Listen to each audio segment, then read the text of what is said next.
We are live. Dr. Mudar, if you want to start. We are live. Well, good evening. مساء الخير. احنا اليوم رح نحكي بالإنجليزي لأنه ضيفنا بيحكي بالإنجليزي وما عندنا ترجمة.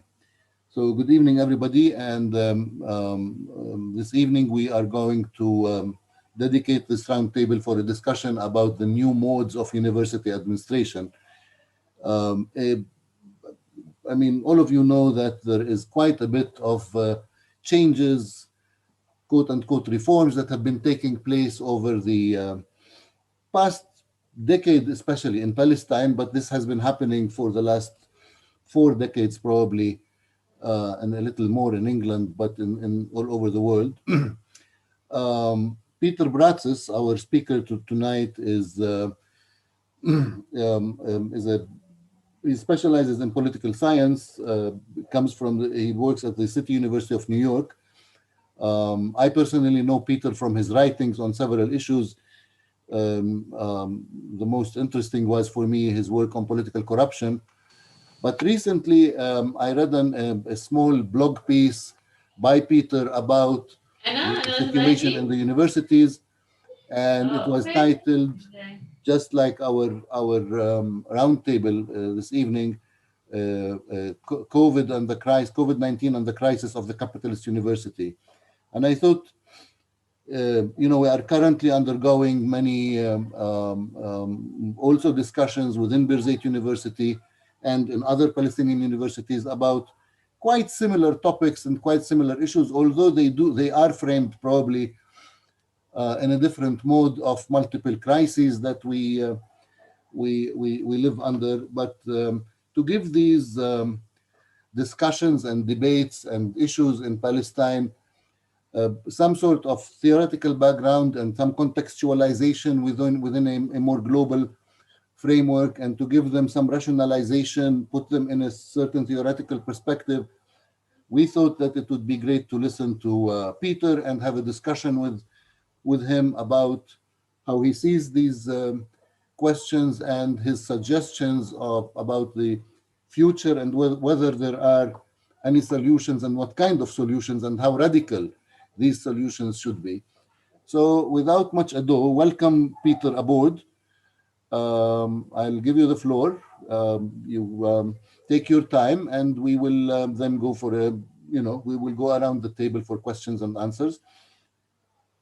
People who are following us on YouTube or Facebook can also post their questions, and the team will pass them on to you and me, and we can discuss them as well. Please, Peter. Thank you, Madar. Thank you very much. I'm very happy to be here. I want to thank the Institute for the invitation. There's a great affinity between Palestine and the Greeks and the Marxists. So for me, I think it's a double pleasure to be speaking today with your institute. My own background, my parents were born in Egypt, grew up in Egypt. There used to be many Greeks in Egypt. So I think the whole region very much is integrated. And they should have taught me Arabic. They speak Arabic, but of course they never. It's never too late, Peter. It's never too late. I agree. It's never too late. The piece you referred to on COVID and the crisis of capitalist universities was a small piece, a couple of pages I wrote for the newspaper of our union in the university. At the City University of New York, we have a very strong union of the professors, the academics. And of course, as is universally the case with COVID, universities are having a particularly difficult moment in terms of finances, in terms of organizing. Of course, there's a great disruption moving everything online. And I think it's also showing some of the limits of the strategies that academic labor were using vis-a-vis the university. For example, the dominant organizational form in the United States for academic unions is a contract unionism. They sign contracts with the university, with the employer. In the crisis, of course, the contracts have been thrown out the window. Contractual agreements that had been made are not being honored, and there's not a lot you can do, especially, of course, since the universities are more or less closed. Everyone is home, so even to go on strike is not necessarily a feasible strategy at this point. So it was a moment to reflect on maybe some of the weaknesses, some of the problems that the universities face. And the small piece began by going back to a previous great transformation of higher learning or universities, which took place at the end of the 19th century and the beginning of the 20th century, when universities were subjected to the capitalist mode of organization. As you know, universities did not begin as universities. They began as training schools for priests, for clerics.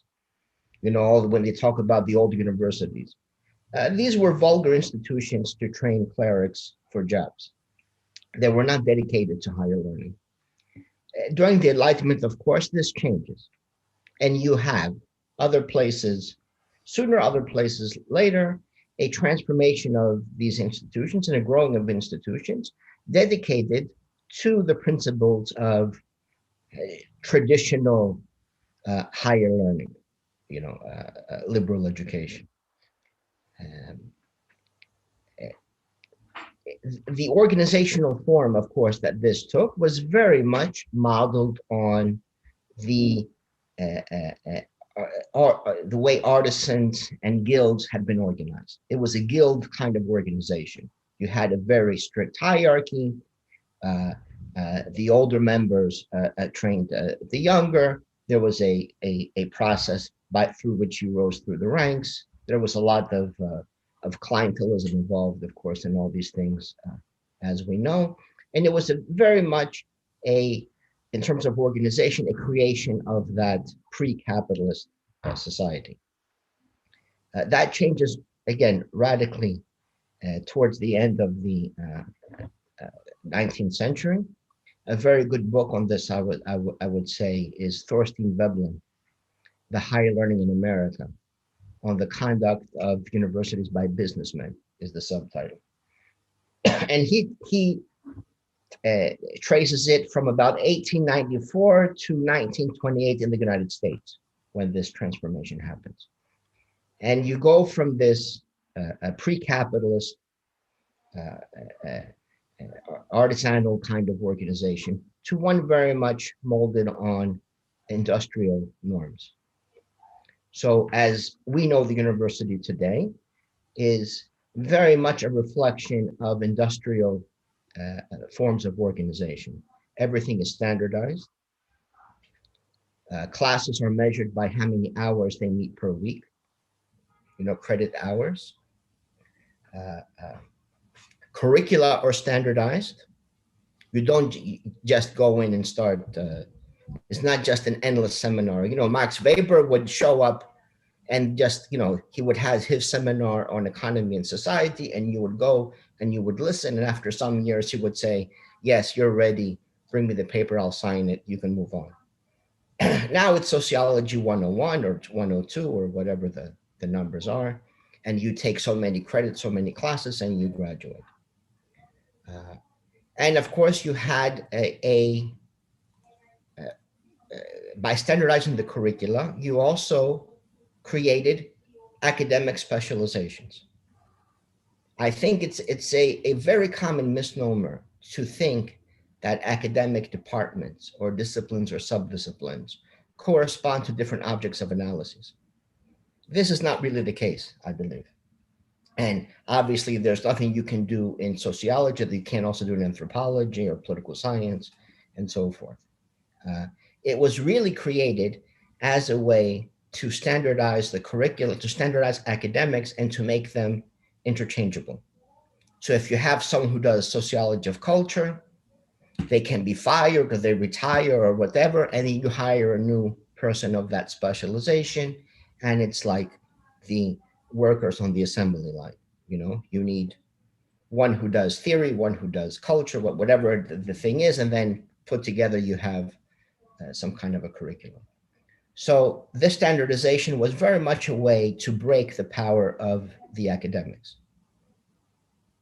So whereas the academics used to control the universities, before this transformation where the organization was brought in line with bureaucratic modern business,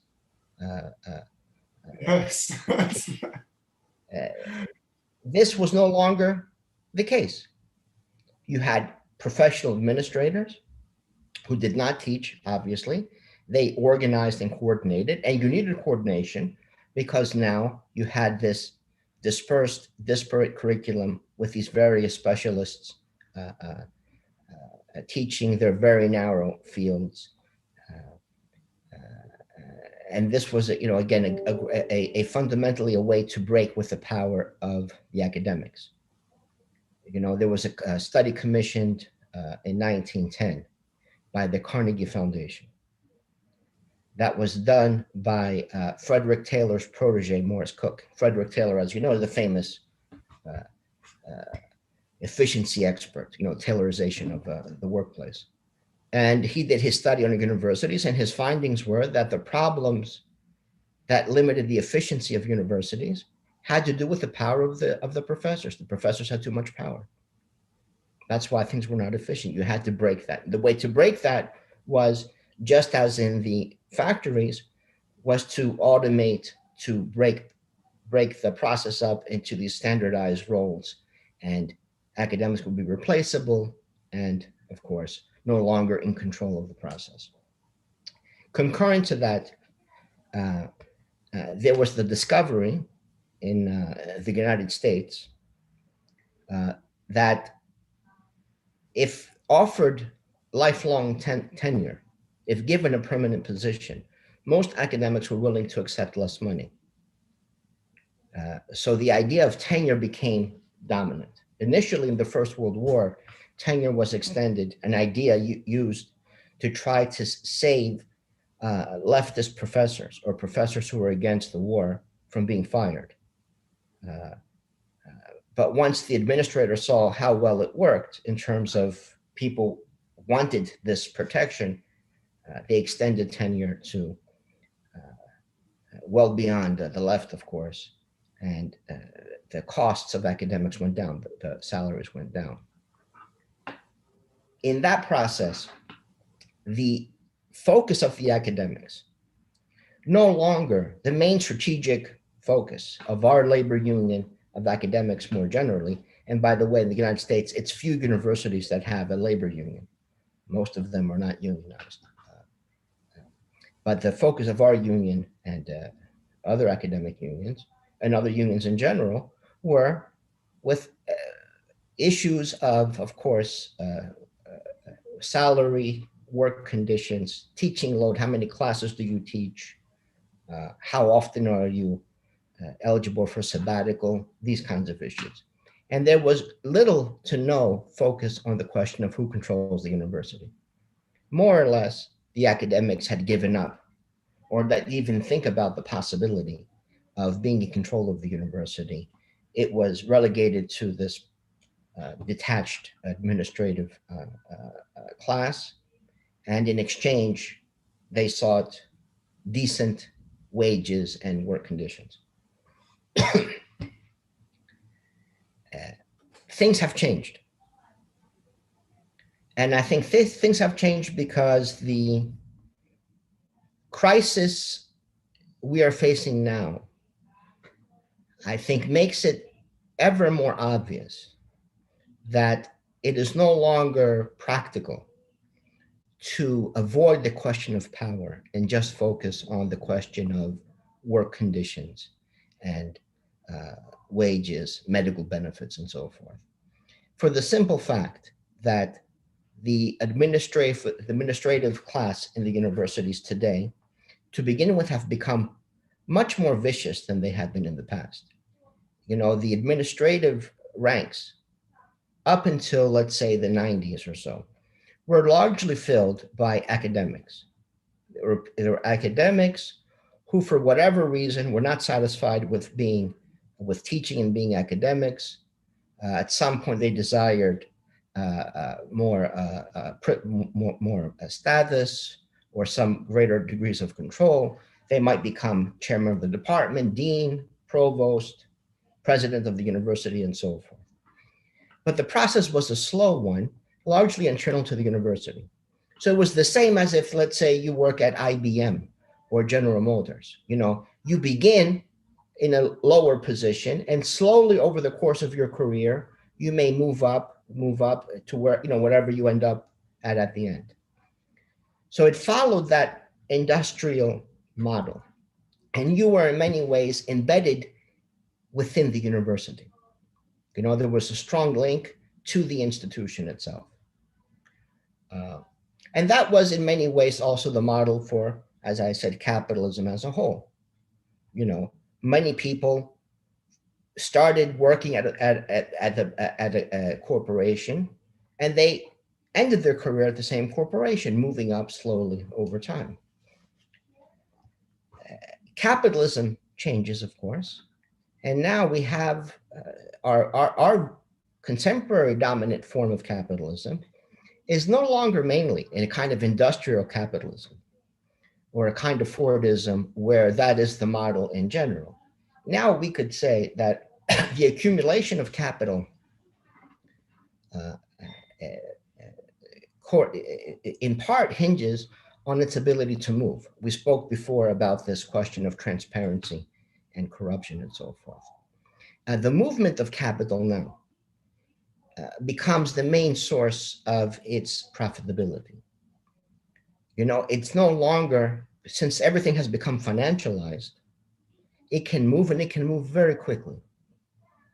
So the question then of transparency, for example, is one of reducing the transaction costs of this transnational capital and standardizing or homogenizing the state form throughout the world.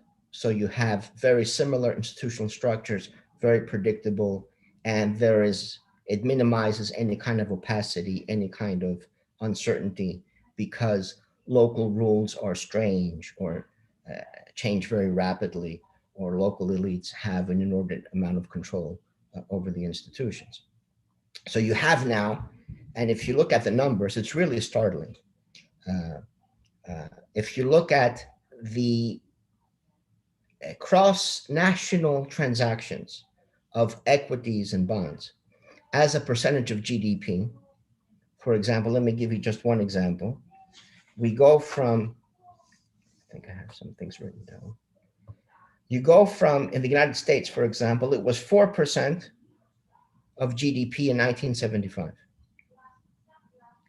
By 1997 or 1996, so 20 years later, it had gone up to 151%. If you look at it today, of course, it's even much, much more than 100. It's in the many hundreds of a percent of GDP. So you have this constant flow, this constant mobility, this constant movement of capital flowing to wherever it thinks in the next 3 months, 6 months, 8 months, it might be able to achieve a higher rate of return. Completely or more or less unfettered. So mobility now is the dominant organizational form. And in fact, if you look at university administration, what you find more and more is not that the road is one of a gradual movement up the ranks, the organizational ranks, institutional ranks, but you have people moving. And someone is a provost for 2 years, and they move very quickly to another institution to go higher and higher and higher. And if you stay in the same job for more than 3, 4, 5 years, whatever, you are considered a failure. Because if you were any good, you would have left. You would have moved to a better institution or higher position. The fact that you stayed, it means that you are a loser. By the way, I saw that when I taught in England for some years, in Manchester, for about 7 years. And there they had, even the professors had a similar mindset, to the way you prove that you are valuable is by moving to a different university, because it shows that, you know, that people on the outside put value on you and so forth. So this is now the dominant model. This has, again, very many repercussions, because to begin with, it means that you are less and less and less embedded within the institution. And if you make decisions that end up having damaging repercussions, it really is not that much of a problem for you, because you'll be gone anyway. In 2 or 3 years, you'll be gone somewhere else, and whoever is left behind can deal with it. That wasn't the case 30, 40, 50 years ago. So not only do we have now ever more an administration that is more and more and more embedded or disembedded from faculty. You have that separation, of course, as you had the beginning of administration from faculty. They're also disembedded from the institution as such, which is, again, potentially, of course, even much more damaging. You have, in addition to that, a compounding of problems that were already there from the beginning. And again, Veblen is masterful in explaining all these different tendencies, where there was a focus, of course, on publicity, on prestige, ranking. That, for example, is how he explains why university administrators value so much things like building. You expand the physical plant, you have a new building, and you do all these things, as opposed to investing in personnel, academic programs, and so forth, because it's not as visible. It's not something you can publicize as well. They do like, of course, these league tables that they do now at the university, the rankings. Where do you rank in the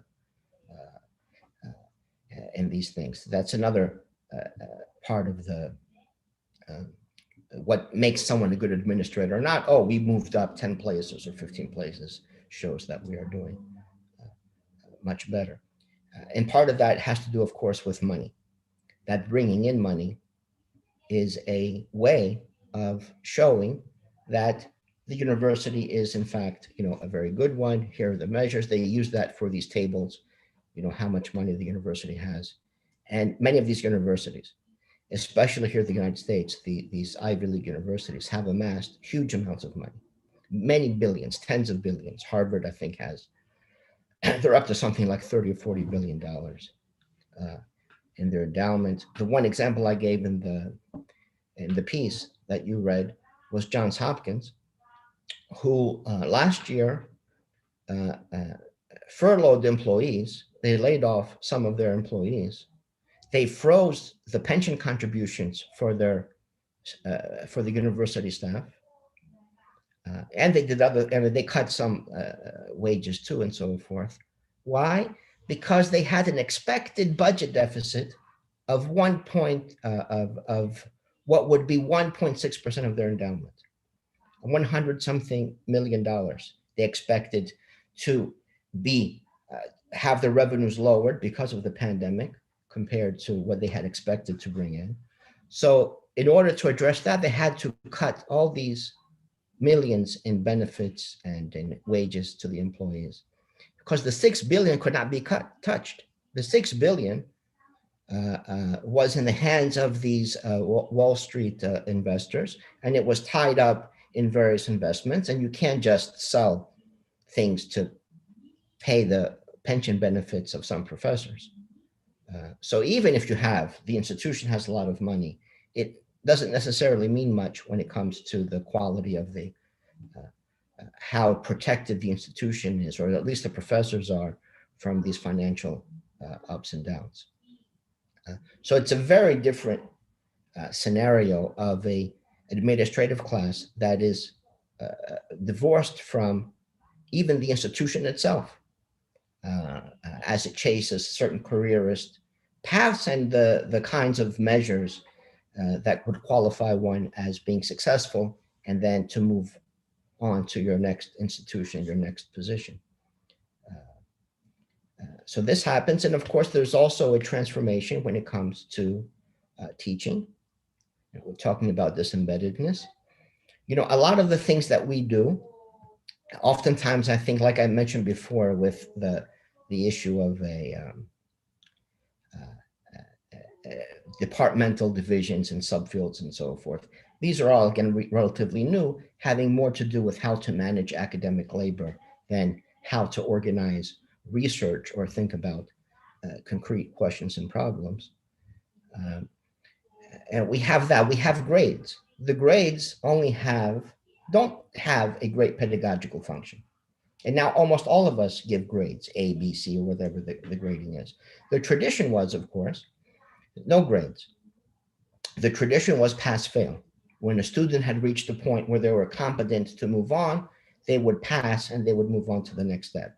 So from Aristotle or from Plato's Academy up through the 19th century, that was the dominant way that these institutions worked. In the United States, of course, they still had a hierarchy, but students in places like Yale, for example, were ranked by the prestige of the family they came from. That was how they ranked the students. It wasn't because how they performed in the classes. But giving grades, of course, in universities, as we do now, has to do with how tied the university is to the labor market, of course. That there is a sorting of students that takes place. And through the grading system, there is a judgment about who might be the better person to hire, or the better person to admit to a professional school, or who to give the scholarship to, and so on. So it doesn't help students necessarily learn, but it's important to the labor market. And many other, of course, dimensions to this. The standardization of assessment, again, industrial model. And I'm always shocked to see how many people take seriously some of these questions. Footnoting styles, and they grade the students on footnoting styles. You know, you put the title in italics, but it should be underlined, or vice versa. You know, I say, do you think Freud or Marx ever would have said, it's not a bad piece, but you use the wrong referencing style, you know, use APA and it will be better. These are formalistic, it's industrial, you know, par excellence as a way of measuring. The illusion of objectivity, the way they do these, what they call them, where you specify how the grading works, not the matrix, there's another word they use. Grading metrics, that's what they call it. Yeah. Yeah, if they have them, for example, in England, they had them everywhere. Rubric, maybe. Yeah, rubric. They had them everywhere. And it said, 90 to 100 is outstanding use of whatever, you know, readings. 80 to 90 is excellent. 70 to 79 is very good. And I would say, it seems to me these are synonyms. Excellent, outstanding. What is excellent? What is very good? Still, it's completely subjective, of course, or largely subjective. What in your mind is a excellent use of the literature, or my mind is an excellent use of the literature. And the rubric really has no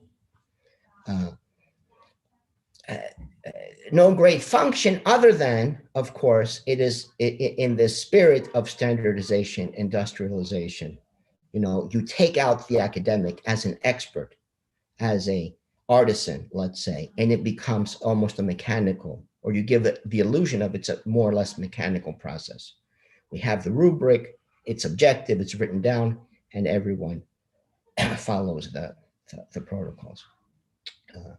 Which, by the way, is in many times simply a much more clever way. As you know, it's the same in Greece. They have very, very specific rules. So, for example, if I want to hire you in the Greek university, is a very, of course, because of clientelism and all these other things, is a very bureaucratic process, you know, has to be objective, has to be this. But so how you do it? I say, Mudar, I want to hire you in the university. Let's make the job advertisement exactly so it fits you.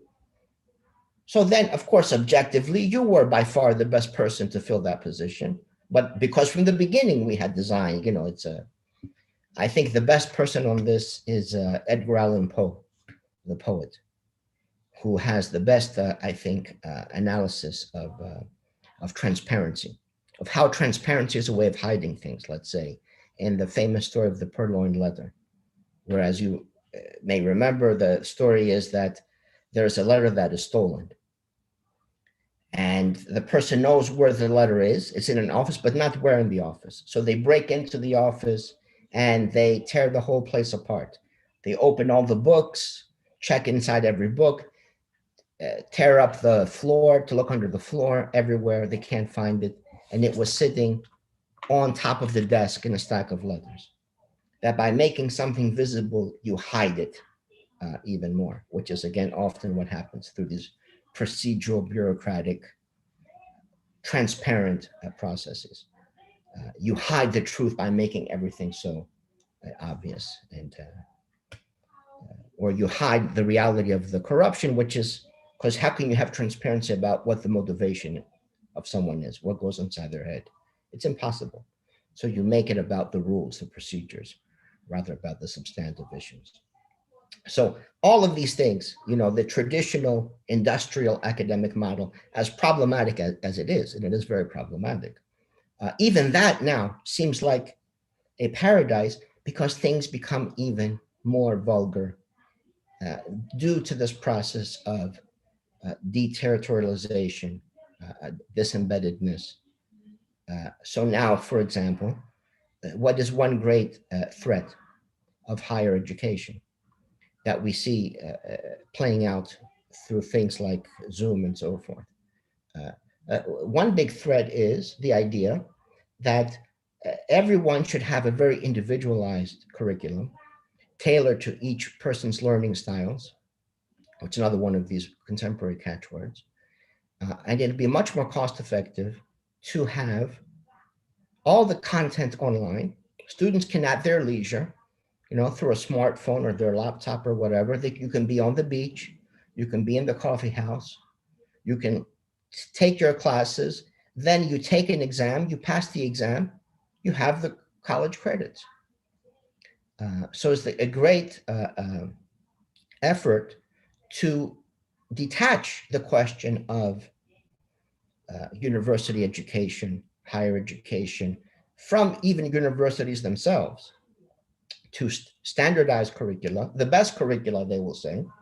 I had a professor from Harvard who does not know me. He sent me an email this summer saying, here are my lectures for a class like the one you teach at CUNY. Use them if you want to. Instead of doing your own, you can use mine if you want to. And it seemed very strange to me. I wrote him back. I say, well, why wouldn't I just teach my own class? Why would I use your recordings?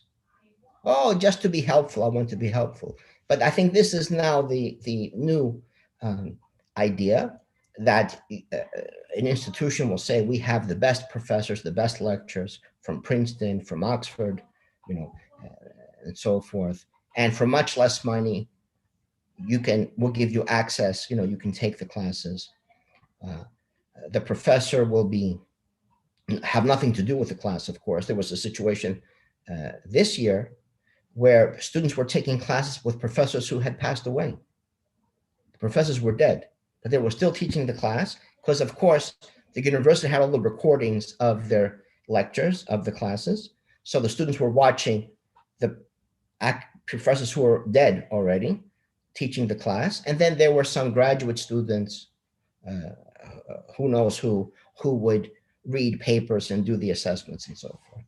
So it's not difficult to imagine sometime in the near future, there can be Pearson's, some big publishing houses, or various institutions offering degrees completely online, all the lectures pre-recorded, and they have some company in the Philippines or in India paying people $5 an hour to grade papers, to answer student emails, and that will be the university education.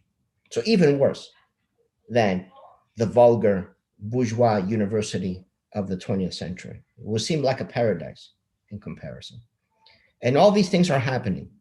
And all these things are happening very quickly. So the main point I wanted to make in the piece that you referred to was that we have to abandon contract unionism. We have to forget about the struggle on salaries and how many hours you teach a week and so forth as being the main issue. And we need to fight for power. We need to control the university. Because unless we control the university, because the academics are still very much embedded within the institution. We still are embedded within the institution. Our interests, come closest to being the interests of the institution as such, or the mission of the institution as such. And we need to be in control. Otherwise, the prognosis was there will be no more university. Either the universities will be controlled by the faculty, run by the faculty, or they will cease to exist in any meaningful sense. There might be a few left. I'm not far from Columbia University, it's just up the street here. Places like that will still be around. Why? Because for the wealthy people, they will want not online seminars, from 10 years ago from someone at Princeton. They will want the old-fashioned face-to-face interactions that universities have, real, face-to-face universities. And this will be the, so there will be still, for the rich people, actual universities left. But for everyone else, it will be online tutorials, seminars, teaching of skills. Part of this online movement is on the heels of a transformation of the role of students. Students are no longer students. Students now are, sometimes they are investors, sometimes they're consumers. So you have the question of both student satisfaction, how satisfied the students are with the experience of the university. They like the campus, they like the buildings, the food in the cafeteria is okay, the professors are nice to them and so forth. And then at the same time, they're considered to be investors, where you invest in yourself. Etienne Balibar has made the observation, which I think is very correct, that contemporary capitalism has inverted the traditional Marxist formula, that capital is labor. In the Grundrisse, Marx says, of course, the only difference between capital and labor is time. Capital is dead labor, right? Capital is labor that has already been expended. It's externalized. The capitalist version of that argument now is that labor is capital. You are in capital. You invest in yourself. So you as a student are investing in yourself. And the question is, what is going to be your rate of return? So when you think in terms of rate of return, number one, it means you're not going to study art history, philosophy. These things are stupid. Why? Because you don't get a high rate of return. The kinds of jobs that might exist are difficult to find and the wages are not very high. Maybe you do engineering, accounting, computer programming, and so forth. So it changes completely the mentality, the thinking on this issue. When in England, for example, some years ago, about 9 years ago, in Britain, they tripled the tuition. It went from about 3,000 something pounds a year to 9,000 something pounds a year. At the same time, they gave everyone student loans that they wouldn't have to pay back unless they made above a certain amount of money. And in the beginning, it seemed unsure if it would be a good or a bad thing from the standpoint of the university, because at one level it meant more money. And if the students studied something where there were no jobs, they wouldn't have to pay back the loans anyway, because they would never make so much money that they would have to pay back the money. But of course, that's not how it works. Because once you start calculating, thinking in terms of what rate of return you're going to get, you are investing 30,000 pounds, what's your rate of return? Then you have a huge shift away from humanities, away from philosophy, all these kinds of subjects, into nursing and engineering and so forth, because the numbers make much more sense. You are investing in yourself. If you're going to invest 30,000 pounds, you might as well do it in a way where you have a job where you're making 60, 70, 80,000 pounds a year, as opposed to a life of underemployment or unemployment. so the shift to online teaching, online universities, cheaper education makes perfect sense because you play with this formula of rate of return on your investment. If instead of having to spend $30,000 a year in tuition, you can spend $3,000 a year for online degree, makes much more sense from your standpoint as an investor, as a capitalist who is investing in themselves in order to make much more money in the future. So it's a very, very dire, I think, situation that we face. Very dire situation where universities are ever more run by these administrative nomads. You know, there is, I think, some glorification of the image of the nomad in things like Deleuze and Guattari, you know, nomadic thinking and so forth. But the actual nomads, the real nomads, oftentimes are problematic. Why? They're not embedded to the land, to the territory. So they go, they steal, they plunder, and they move on.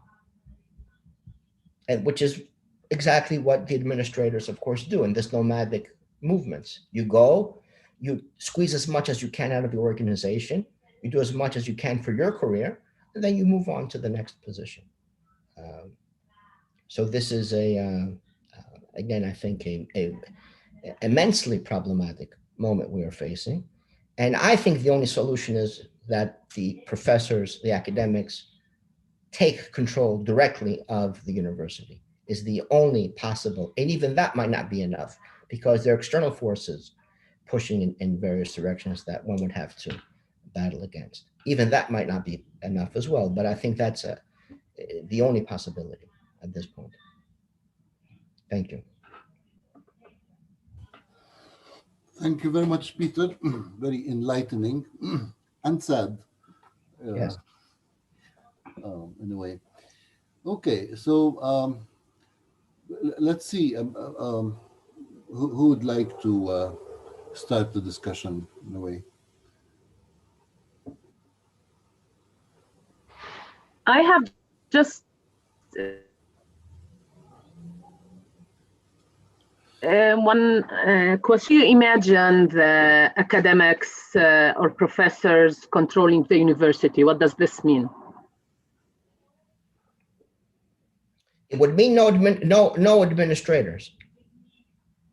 There would be a rotation, let's say. I mean, you would have to, we could find the model, but there would be some rotation where we each take turns being a dean or being a provost, or, you know, we would maybe even democratize a bit the positions, but there would be a rotation of the faculty to fulfill these.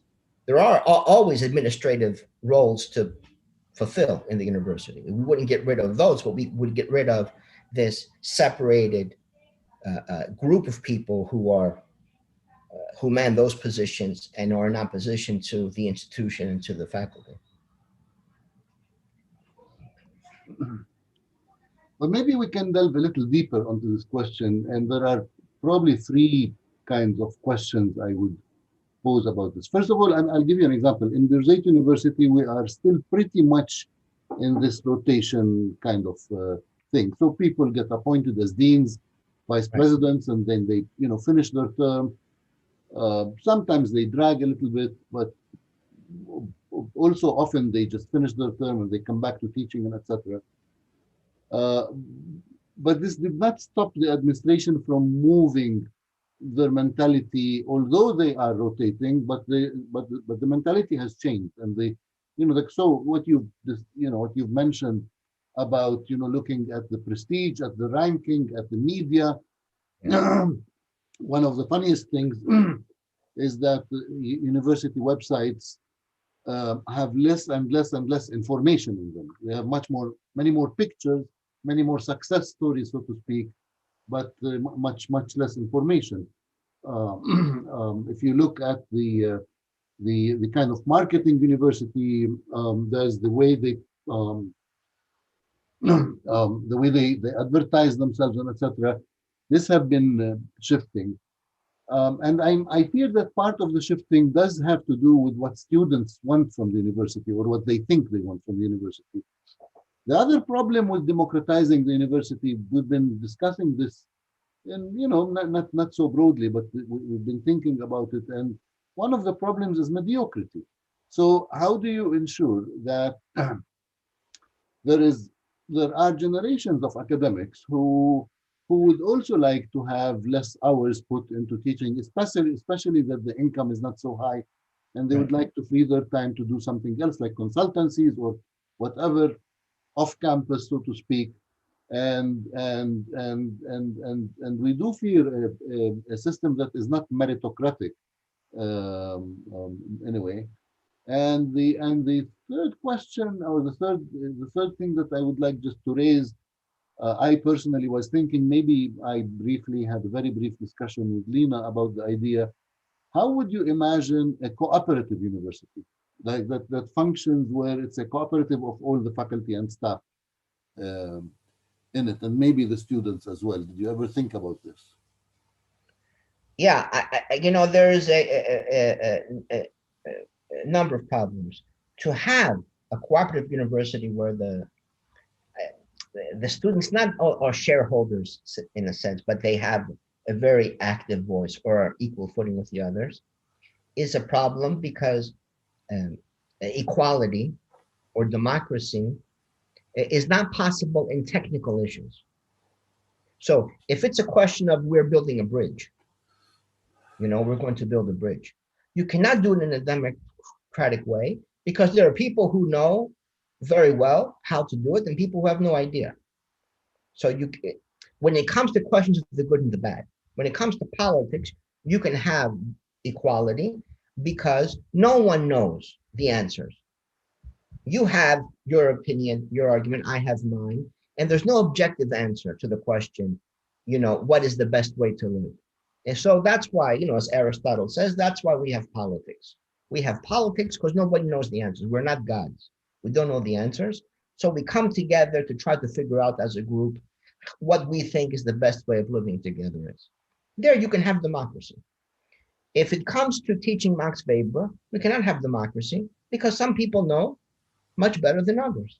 And even if formally you have some democracy, de facto, they will be the ones who are making the decisions. Or hopefully they will be the ones who make decisions. Otherwise, we'll have, all kinds of stupid things going on. But you can have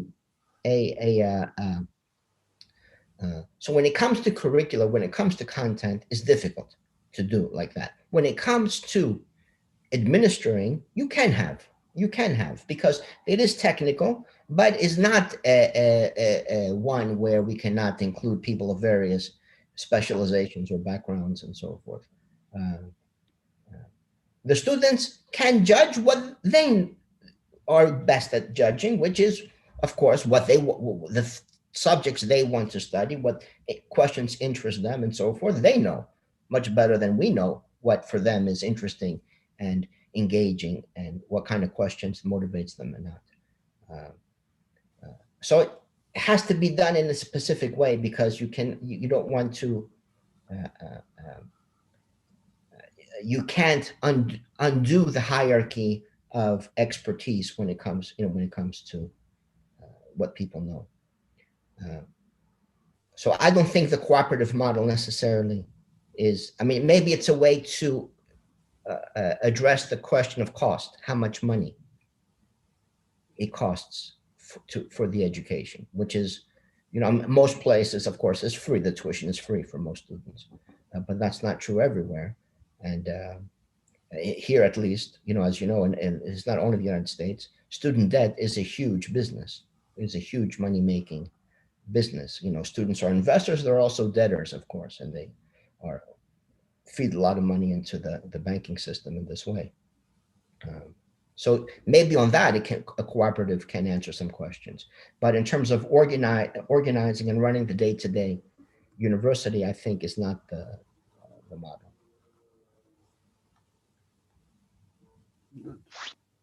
Mudar, I have a question. Go ahead, Wael.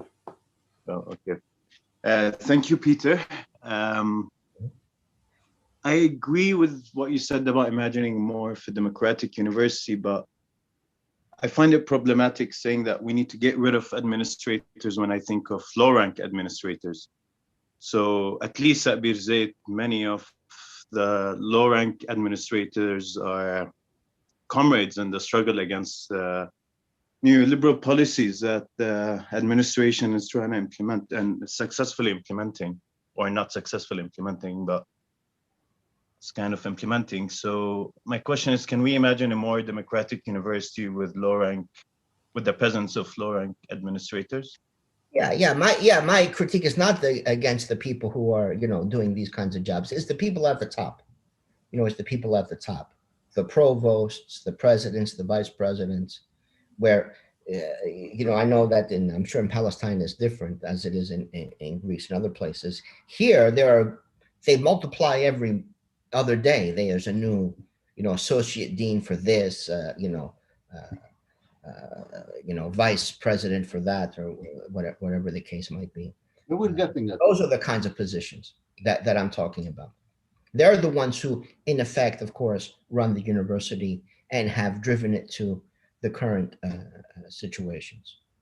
A lot of the decisions to open the universities now during the pandemic were made by these, the ones at the top of the administrative structures, not the bureaucrats who are further below, but the ones on the top, simply because of money. Because a lot of the universities in the United States, not only, of course, they're dependent upon the tuition, but they're dependent upon the income from the residence halls where the students live. So to them, it was unimaginable, unthinkable that they would lose that income, that resource, and they would open up their dormitories to the students. Of course, there would end up being many positive cases of COVID on campus and so forth. And then they would blame the students. The students are to blame from their point of view because they didn't follow the proper procedures. They socialized, they had a party or whatever, they went without a mask somewhere. So they take the money of the students, they blame the students for the problem, and then, of course, they shut down the university after all the checks have cleared and are in the bank.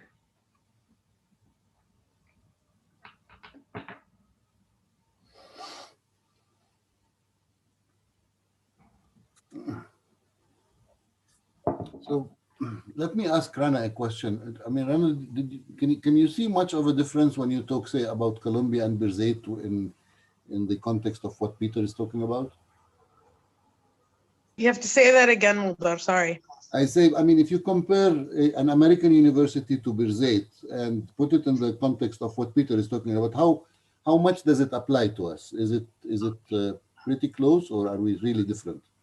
I think it's getting closer. I think that's the point of what we're talking about in the last 5 years at Birzeit, at least. I think you can see that as well. No, it's getting closer in the sense of how the administration functions and how, in particular, how Peter was talking about students see their work, see themselves as investors now. That wasn't necessarily the case a decade ago. So I think Birzeit is headed in that direction, headed there very quickly.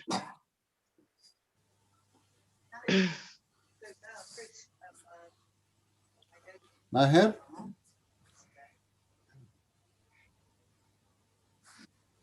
Thank you, Peter, for a very interesting talk. The problem that comes to my mind is how can you have a university which is democratic, which is controlled to a certain degree by the professors themselves and with face-to-face teaching, and at the same time affordable to students from, with limited resources. You mentioned this, that, finally the online degrees will be much cheaper, and so they will be much more attractive to students who are poor, who don't have the means to attend face-to-face universities. So this is a problem probably that will stay with us. I don't know if you have any ideas about this.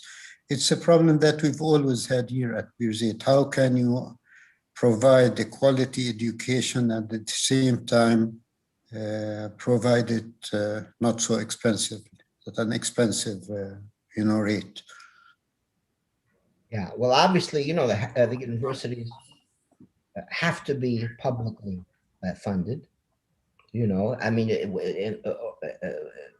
in terms of the overall economy, universities are never a very costly, let's say, or a very expensive proposition. The numbers I've seen, for example, in the United States, Greece, which is not the wealthy, I mean, it's wealthy compared to many places, but Yes. not as wealthy as it used to be, still has, of course, free universities, and they run about 1.5% of GDP is the budget for universities. Here, it's much higher and they're expensive, but it would take about 70 to 80 billion a year, the numbers I've seen, to make every public university in the United States free, tuition free.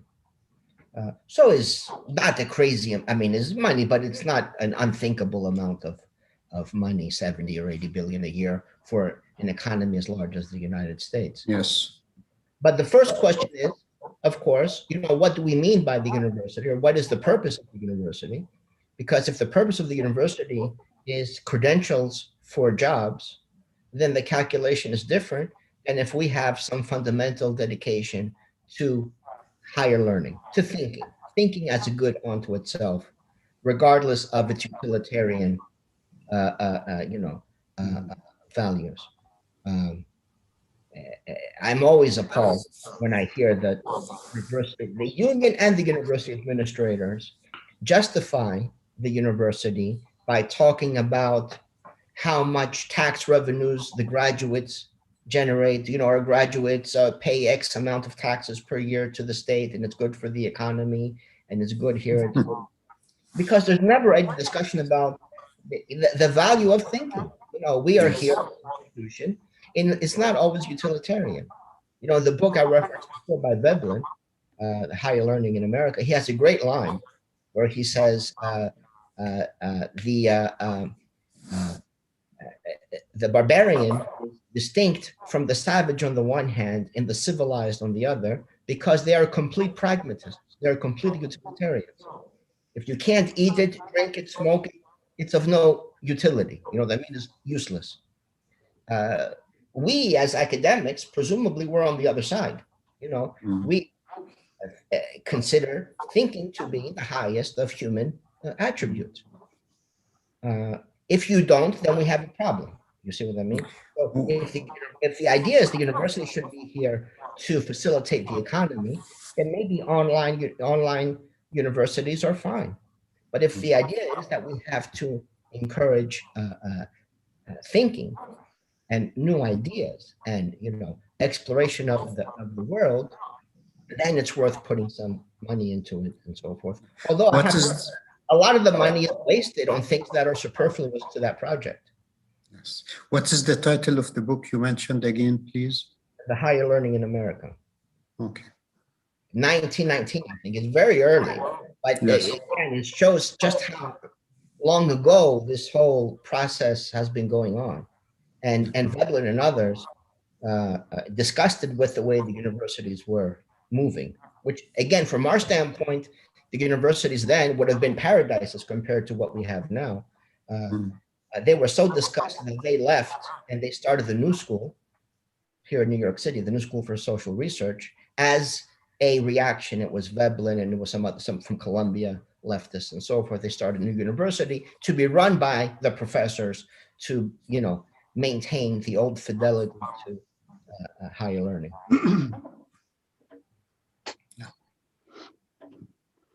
So I always suspected that we have a dilemma, really, because nowadays, in order to be revolutionary, you have to be conservative.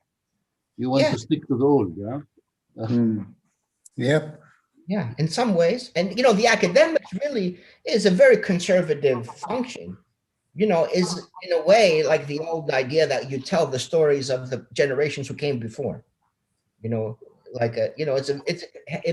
a objectively conservative function within the society in many ways, that it's passing on the knowledge of the previous generations. But it can be done, of course, in a left way or a reactionary way, potentially. So, Jihad, can we ask you how much does this resemble Beirut?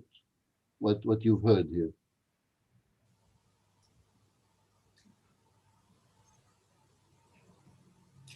It's really fascinating because the thing is, the dynamics are the same, obviously. Our administrations are different, but the dynamics are the same. This commodification. Allow me just to make a small introduction. So Jihad works at a Jesuit university in Lebanon. Okay, sorry, Jihad, go ahead. Yeah, but it's actually more complicated than that, because it's not purely Jesuits. The Jesuits decided to shut it down at the beginning of the Civil War, and to offer it to the Lebanese state. And that was because there was a left-leaning Jesuit who thought that the mission was accomplished and they shouldn't have an elitist institution.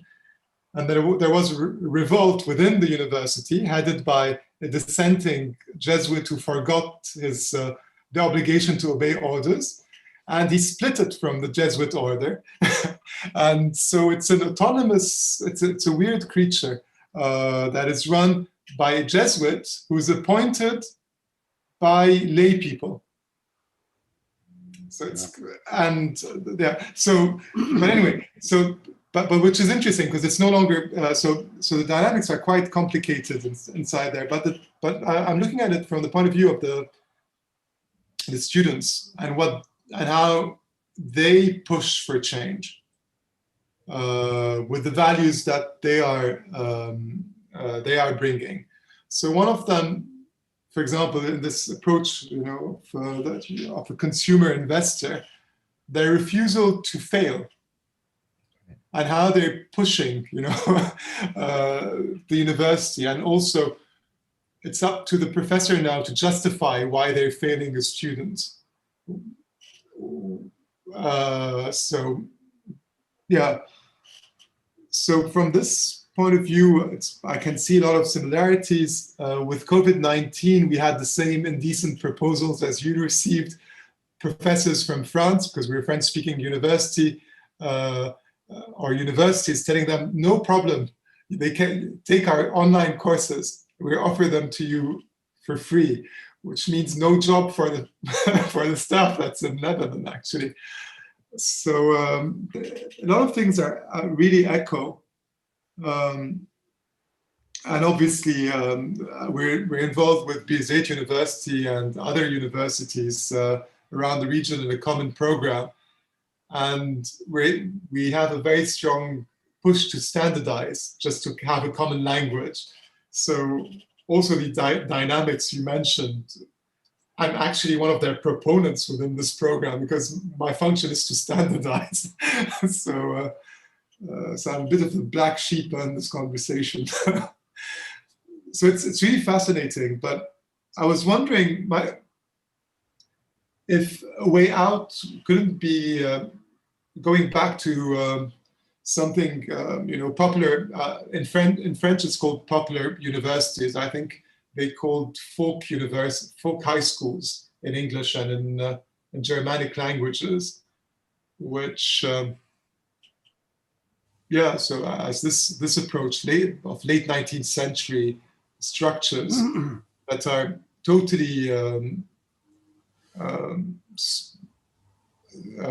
academic centered and open to a larger audience with an obligation to teach, and not to necessarily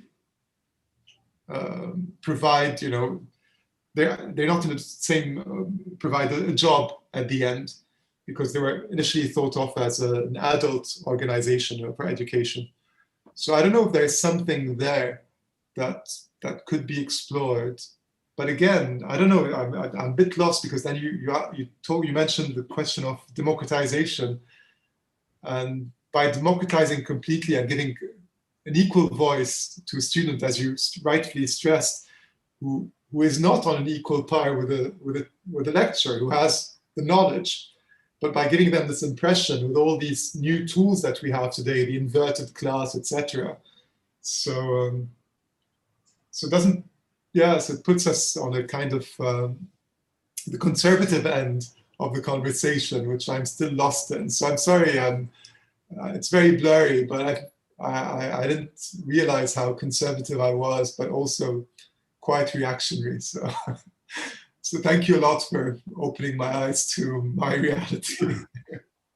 Well, I think some things like this are possible, but it's possible within the structure of an already existing university system.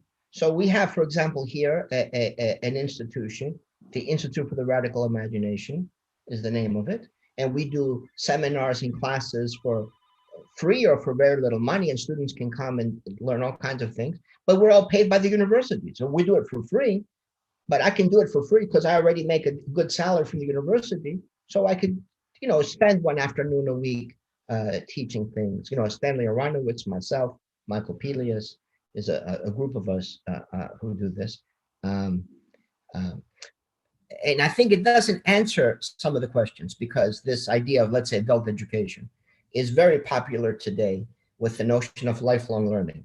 I don't know if you have already the contamination of this language, because when I went to frighten the right-wing academics, I say, after the revolution, we're going to send you to the lifelong learning camps, five-year curriculum to re-educate you. What is the idea of lifelong learning? That it doesn't mean that when you are 50 or 60 or 70, you should go read Aristotle. The message is you have an obligation to keep an eye on the labor market. And if you see that your job is in fact tenuous, if you are a taxi driver in New York City today, for example, you should be looking ahead, and you should see that, in 5 years, all the cars will be automatic, self-driven. The computers will drive the cars. There'll be no more taxi drivers left. So you should come to the City University of New York, continuing education program, and you should remake yourself in a way where you're valuable to the labor market. That way, in 5 years, you won't be unemployed. You will have retrained yourself in something that the labor market values, and you can be employed. If you are unemployed, it's your fault. If you're unemployed, it's your fault. So it's part of this, when I talk about this embeddedness, the company no longer has an obligation to you. The economy no longer has an obligation to you. You have to be self-reliant. You have to always change yourself in ways where you are employable, you're valuable to the labor market. And if you don't, it was your own fault. I think we need something much more radical.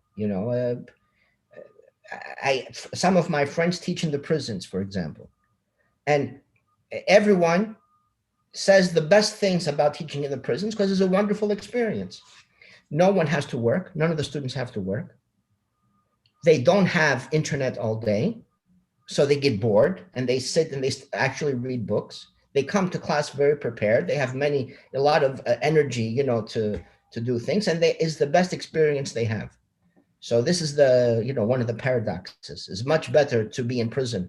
You can think much more in the prisons at this point than you can being out here in the chaos and the digital world and so forth, because there's all these other education. It's no longer about education. It's all these other things which gets in the way of thinking. So we have to be even more radical,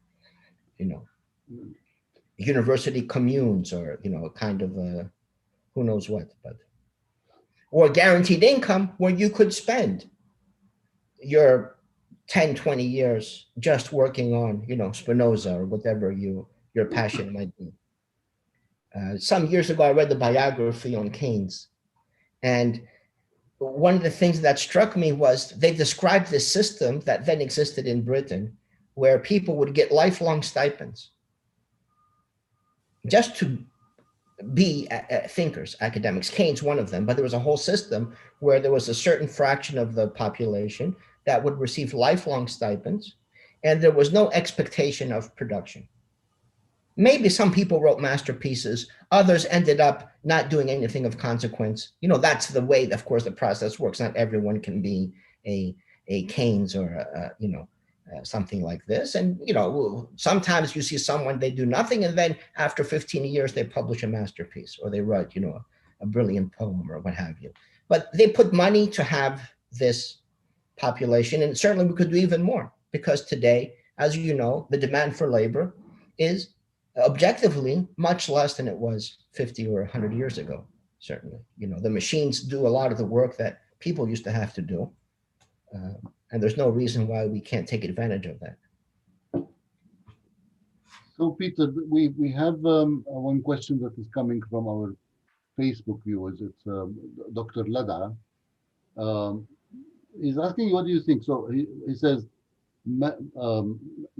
learning medicine in Germany is free of charge up till now. So what do you think of this? Learning what? Even medicine, he says. Well, higher education in Germany is free. Free. Including the, you know, prestigious kind of specializations. Yeah. Well, of course, it should be free. Not only free, but maybe, like I said before, the students should be paid to be students. Give them, you should have a stipend, you know, with no expectation of, in exchange for this money, you have to publish X amount, or, you know, do this or do that. It should be open-ended. Okay, and we have one more question that you probably can read over chat, but I would like to postpone it a little bit. Let's hear Bassem.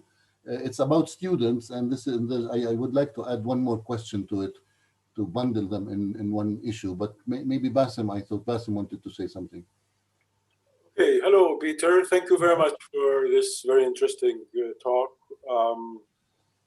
Listening to you is giving me the impression that you are asking for not basically empowering the professors, but almost pushing them to the point where they replace others, which is a very, very ambitious and a very complicated mission, bearing in mind that professors themselves is not a homogeneous body.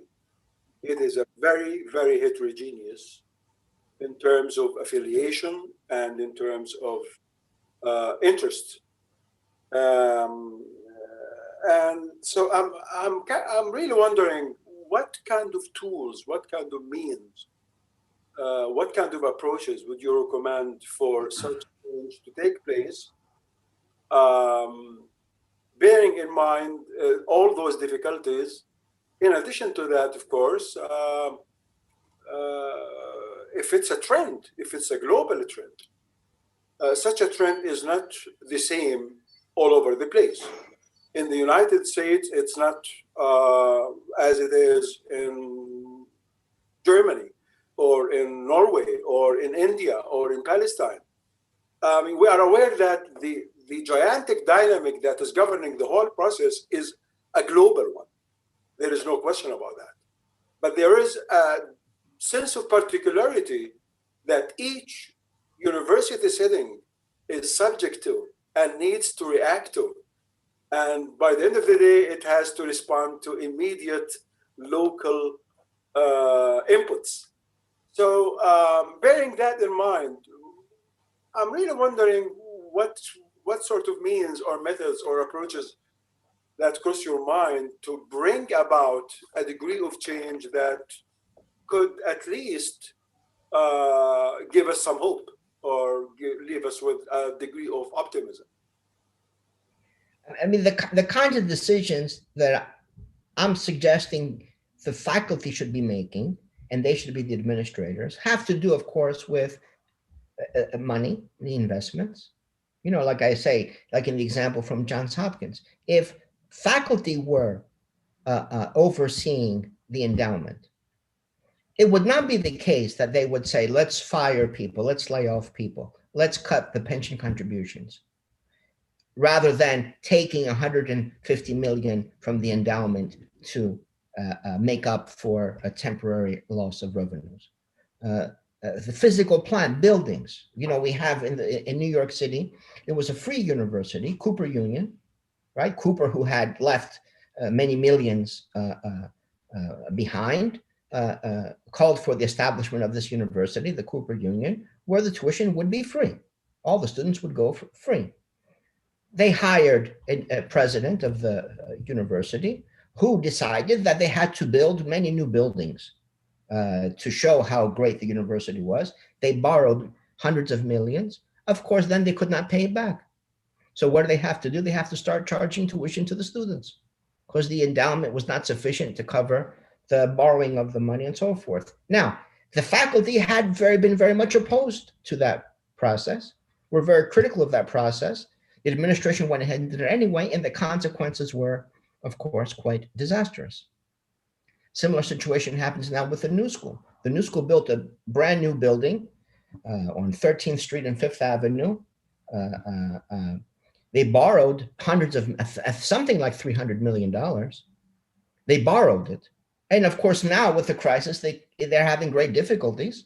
They were talking about shutting down the graduate schools and the PhD programs and all these kind of things, trying to save money. Again, if the faculty had been making the decisions, that would not have happened. So, and I agree with you that, of course, the faculty is a very heterogeneous group. I mean, so are the administrators in some senses, but regardless of that, my position is there's so much more embedded into the institution that the probabilities that they will wind up making as bad or as disastrous of decisions is much lower. Now, the practicalities about how you organize that, how you select the process, I think here we could just go with the old Athenian model. You draw some names out of a hat, and every 6 months there's a different, or every year there's a different faculty senate or whatever the case may be to make certain kinds of decisions. I've seen, obviously, many bad opinions and bad decisions by professors, but still, even that, I think I would always prefer to put the fate of the university in the decisions of the academics as opposed to these nomadic administrators.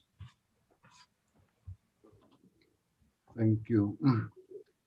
Ala, we haven't heard you, Ala, today.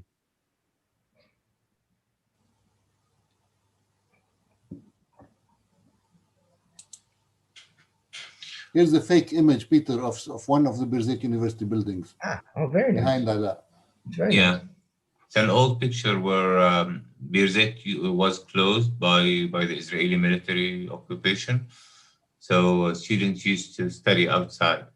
It's kind of protesting the military. I mean, my kind of like point, and in a way, I mean, we noticed that like kind of the expansion of the market on destroying all form of social institutions, and that's like a trend that happened from 200 years up till now, and it's ongoing, and now it's kind of like also expanding toward even modern institutions that was built part of the market even itself, part of the bourgeoisie formations in a way of the 19th century and now until now. So that the kind of dilemma that we are kind of living in is that in the case of Palestine, that's what I want to add, is that we have this kind of neoliberal environment combined with settler colonial project that's actually, and the absence of a state or absence of public bureaucracy that theoretically should support education. So it's kind of more complex in so many ways here.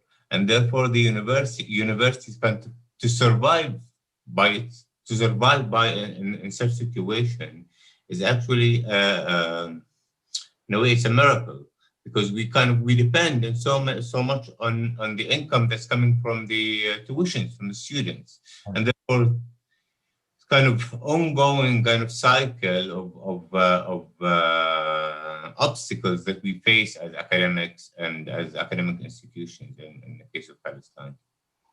So it is a comment more than a question. I mean, I think in many ways, the situation you have there in Palestine is foreshadows what will happen, I think, in many other places, because by historical fate or whatever, you know, by the particularity of the Palestinian situation, it was completely disembedded, right, from not only, of course, from the state of Israel, but from the broader flows of capital and all the rest. So the problems of this embeddedness have been, I think, problems you've been facing for much, much longer than what's happening here. Other things are maybe not as not the same in terms of this kind of bureaucratization and formalization that has been taking place here for so long. But that, I think, is something that you are much more familiar with and had to endure. So the universities here and elsewhere will become more and more like, I think, what you've been facing in Palestine for all these years. And here, of course, many, many universities will be closed. There's no question about that. Good. So I would like to come to the question of students. So we have a comment here, which I will read it because there are viewers who are not on this Zoom thing. Okay. So it says the identity of Birzeit pre-Oslo is completely different from the post-Oslo identity. One of the ultimate objectives pre-Oslo was to have a strong student movement that is conscious of the political challenges around us and the occupation. Birzeit was unique in providing an education that signifies patriotic revolutionary issues. In the meantime, we have more of a global curriculum. Actually, I would say even our curriculum is quite neoliberalized in a way. It's oriented towards jobs. The idea of employability is now dominant amongst the professors themselves and not only the university administration. But what worries me more is this kind of probably that something that is related to having education as a consumer product. So students want to consume degrees. They would just want to buy them in a way. That leads a university that was central to, for example, if you recall the first Intifada, Birzeit was a bastion for the first Intifada. Birzeit professors, students, they were so active. Politically, they were leaders in the country. Historically, if you look at the Palestinian liberation movement, all our leaders came from such places as, not Birzeit mostly, because this is a little older than Birzeit, but the American University of Beirut, for example, that graduated quite a bit of our left, sort of left Marxist, left nationalist, whatever left kind of thing. I have to make a footnote here that in Palestine, nationalist is considered left because of the situation that we are in. And nowadays, I don't remember the last time Birzeit University students made a demonstration against the occupation. I don't remember the last time they were en masse on the street. Of course, there's, something is always happening, but to see several thousands of students marching, which used to be the case in the 80s or even the early 90s, we don't see it anymore. And the question, if the university is producing loyal, non-activist kind of youth,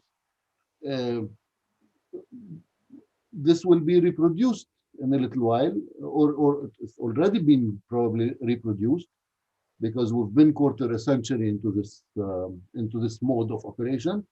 And what does this tell us about our possible future of such plans that you are suggesting in a way? Who's going to take over? It's a very good question. I mean, I see, there's a big gap I see in the 1 or 2 generations before me, for example, the people who became professors and academics in the 60s, let's say, that there was a big, the United States and especially a big opening of the universities after the Second World War. And many of the people I studied with were from working class backgrounds, you know, who then the situation in the 60s had greatly opened up. They ended up being professors, and they had a not only a dedication, political project and dedication, they had also a very wide and very serious kind of training and education they received at that time at the universities. So they had a subjective fidelity to a progressive political agenda, and they were well trained, they were well educated. My generation, much less, because already for working class students to take that route was becoming more and more unlikely. The jobs were less. There was a lot more, you know, it was not prestigious. You know, you make more money being an accountant or whatever. So people, you know, take that route. Now it's even worse, of course. It's even worse. And partly as a result of all these transformations we're discussing. Because, I mean, to be a student, to have that refuge from the marketplace and so forth, to be not having to worry about those issues and just focus on studying and thinking is something, again, that is absent now. Students are no longer students in that sense, or, you know, many of them. And the more you become specialized early on, the less you understand, in a sense. You know, one of the criticisms of the Bologna process that attempted to homogenize, standardize universities in the European Union was that it wanted this kind of hyper specialization from the beginning. You know, the term for idiot comes from the Greek idioti, which means specialist, because the idea was if you are a specialist, you look at only one thing and you don't have a conception of the whole. You know, is the old, I mean, the Marxist notion of dialectic. You know, the particular is a product of the totality, and the totality itself, of course, is the, you know, the product of its particular moments. But if you don't have the notion of the totality of the whole, you don't understand even that small phenomena you try to understand. You see this in medicine, for example. More and more, the doctors don't have understanding of the system or the organism as a whole. They know only one thing, and they have, you know, standard tests and measures, but to know the interrelationships is beyond their capacity, you know, more and more. The same with the students. You know, if you know only one thing, you don't see how it's related to the broader picture, how things are interrelated. So it's partly, of course, our fault that we don't train the students in ways when they can understand well the interrelationships that exist, how things are connected, and how when you change the university in this way, you know, the effects it will have later. And partly, of course, that there is the desire that seems to motivate people almost exclusively more and more is a pursuit of self-interest. You know, it's a careerist path rather than some kind of principled dedication to the world of ideas, the world of understanding. Well, yes, I mean, well, first of all, you reminded me of something. You know that there's this, I don't know what it's called in English, but there's this, Lenin used to write comments when he was reading philosophical books, and then they were published in something called the, like, philosophical papers of Lenin or something. And one of his notes on the, on I think Hegel's text was professional idiotism, talking about the high degree of specialization, etc. Yeah. But what comes to my mind, you know, listening to you, is that at our university we used to have 4 obligatory courses for all students across board for any specialization other than language and physical education. They were called culture, they are still called cultural studies. And they were meant to do the well-roundedness of, you know, engaging. So they had to read a little bit of Aristotle at one point and go on towards, I think Freud was the latest kind of thinker that they were supposed to be acquainted with, going a little bit through the Middle Ages, etc.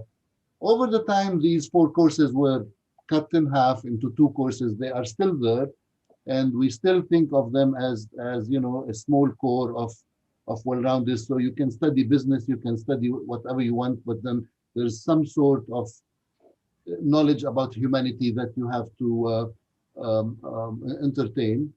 But then the relation of the students to these courses were sort of the Hyde Park of the university. So students would come, discuss whatever they want. They would discuss them in the cafeterias and in the dorms, and they would come to class a little more prepared. Nowadays, these courses for most of the students are a burden that they feel is unnecessary, etc., because they are career oriented. So I'm not sure if it really depends on us, you know, what we do to what you call train the students. It's a dynamic of the university being surrounded and actually captured by the market, captured by the mentality. More and more, you know, I usually would, you know, joke with my students, telling them that, look, this is a class, we're not on Facebook. You have to say something more than you agree or disagree, like or not like. You need to analyze a little more, etc.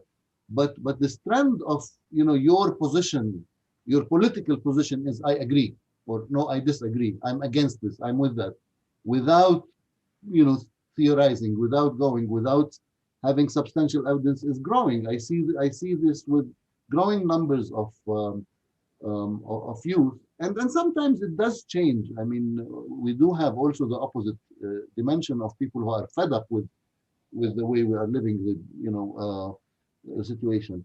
But then, as Jihad has mentioned in the notes, it's a catch-22 situation. It's, you know, it's like a vicious circle.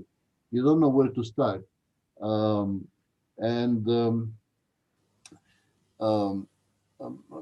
don't know. I mean, do you have a perspective of? So, I mean, suppose we tell you you are the leader of the upcoming reform of higher education. What would you start with?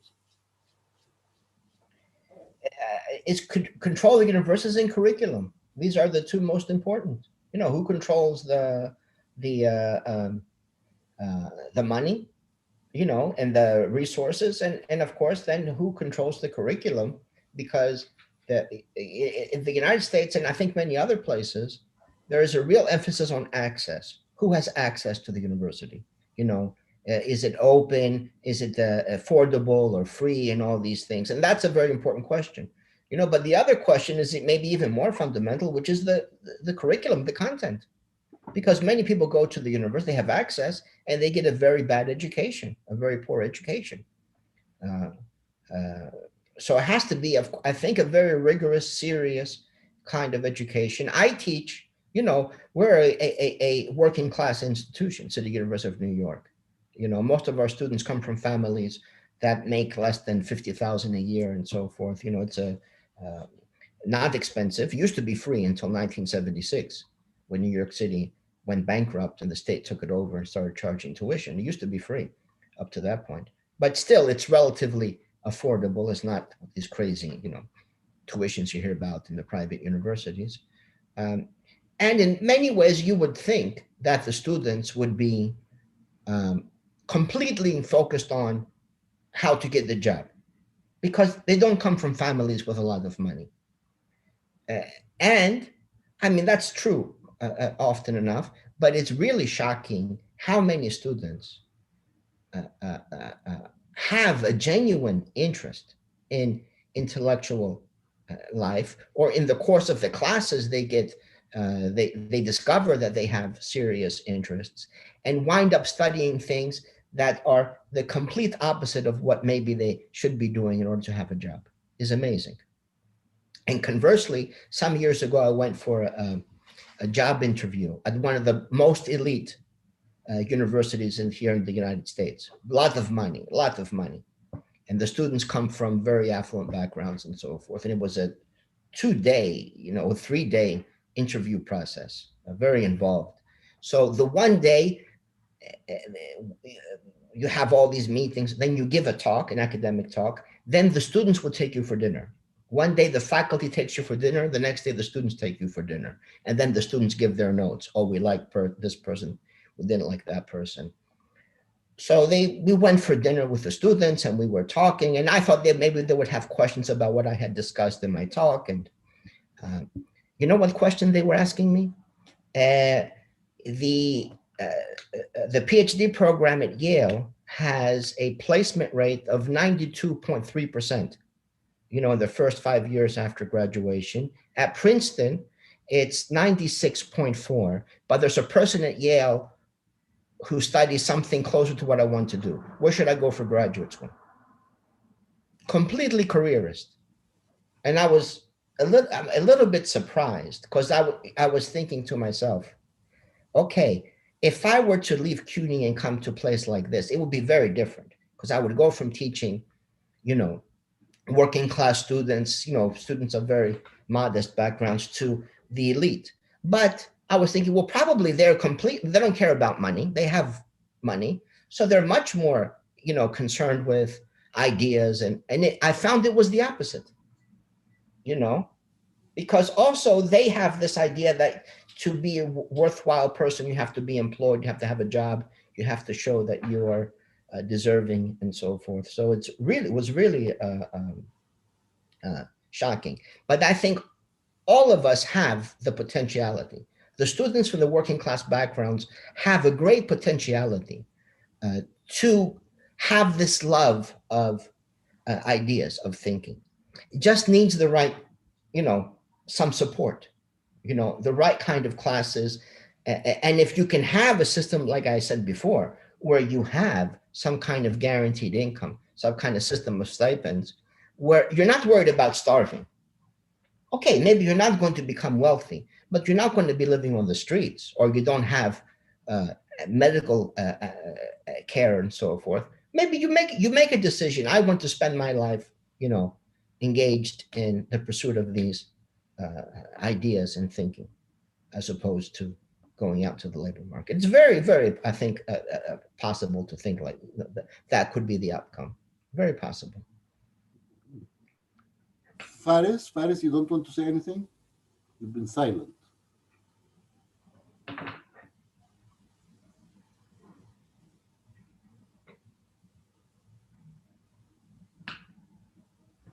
I don't see him.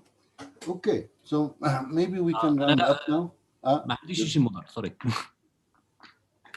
He was almost talking about you, people who changed their specialization. This is most people I know. Here it's a trend. People finish their bachelor degree, find out that it's useless for a job, so they seek an MA in a different track. That's quite frequent. Okay, Lena, would you like to, since it's a unionist discussion, would you like to say something before we close, or on closing? No, but like just reflecting on all what we heard, I think that it comes to the question that we need a radicalization of life itself. So it's not the university as such. The university is just part of this whole social life we're living in. And in order to be able to do or to think of models for the universities and for the union workers and all of this, it is organically related to the whole society and the ideas that are becoming mainstream in society. So the task is much harder than we thought. I completely agree. So you're saying socialism first, then the university reform? What did you say? I think Lena is saying first we go to socialism, then we reform the university. Yeah, we concur. No, it's dialectic, but it is it's a struggle, a very big one. It's not just related to the universities as institutions. Yeah, but the thing, Lena and everybody, I think, is that there is an intellectual leadership role that stays within us, not because we are university professors, but because we are, entitled to talk to the youth. We as Peter says, we train them, etc. So there's a role, a specific role. We're not a simple part of the populace only, but we do have a very specific. I'm not going to say specialized, but a special role in this track, and this is what we need to find our way to. No, Peter, what do you think? Yeah, I mean, I agree. Yes, I completely agree that we have to transform the society. Like we said before, there has to be a transformation of everyday life. For that's the measure of transformation. Durkheim, in his book on moral education, makes I think a fundamental point where he says the schools cannot solve the social problems. They reflect them. They're reflective of the problems. Because so many times, of course, as you know, the idea is if there's a problem, the schools have to solve the problem. Let's change, the structure of the schools, and that will address poverty or, this or that. Of course, it doesn't work because the schools themselves are reflective of these deeper dilemmas and problems. We have to start somewhere, and we are positioned in the university. So for us, at least, that is, a natural, we have some agency, and it's a natural place to begin. But of course, we're also engaged in broader political struggles. And educating the students itself is a political act. I was just going to say it's, I do agree. It is a reflection of the state of society as a whole. But I see it also like a bit pessimistic because the university in Palestine and in many other places, I think it's one of the few quasi-democratic spaces left. So if we wait until the arrival of socialism, then I think by that point, or like before, we might lose these spaces, and we're kind of like losing them right now. So I definitely agree. It is a reflection of society, and we do have to work on social issues, but we do have to like intensify efforts within the university to protect whatever we have left. So yeah, that's about it. Yeah, but that was me trying to put words in Lina's mouth. This is not true. I mean, of course we have to be radical. Yeah. Radical does not mean jump to the last step before you go to the middle one, right? We have to engage. Well, I think it's great. Bassem, I need to, Bassem, can you open your camera, please? Peter, Bassem is the editor of the book where your piece will be published.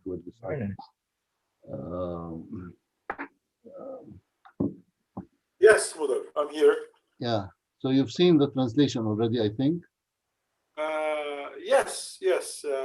Peter, thank you for that paper on political corruption. It was a key work for our project, at least myself and Mudar and some other colleagues who did very much like the issues, the conceptualization, the angle that you've chosen to tackle the issue of political corruption, which is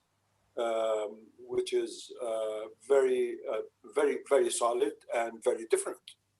It's a different sort of narrative from what we hear in the conventional literature about corruption.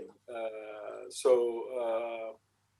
it's a great chance to listen to you tonight, and then to personally thank you for that piece. And we are so glad that you granted us the permission to include a translated version of that chapter in our book, which is I'm the editor of that work, and we are hoping to get it done probably very, very soon, maybe in 2-3 weeks.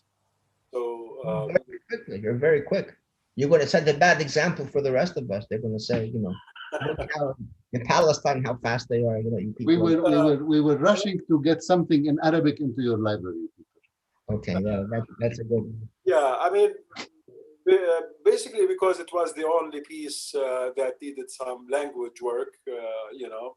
The rest of the chapters were originally written in Arabic, so that's why we were very quick because we are a little bit late. I think. Well, thank you very much. Like, you know, Yeah, thank I you. said before, anytime I can collaborate and do things with you will be my great pleasure, because of all the places in the world, of course, where there is some political solidarity and anything else, it is, I think, first and foremost for us, Palestine, above all else. Thanks, Peter. We do need solidarity. We're fed up with aid. We're fed up with technical support. We want solidarity. We do need it, and I'm sure we will get back to you. I do have several ideas, but we need to talk separately about this at some length about what we could do together, etc. Okay, so let me thank everybody, we're only 26 minutes late, so it's okay.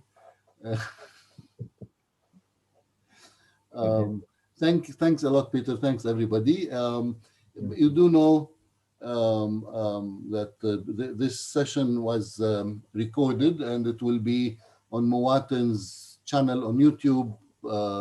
Peter will send you a link so you can boast to your friends that you've spoken almost in Arabic.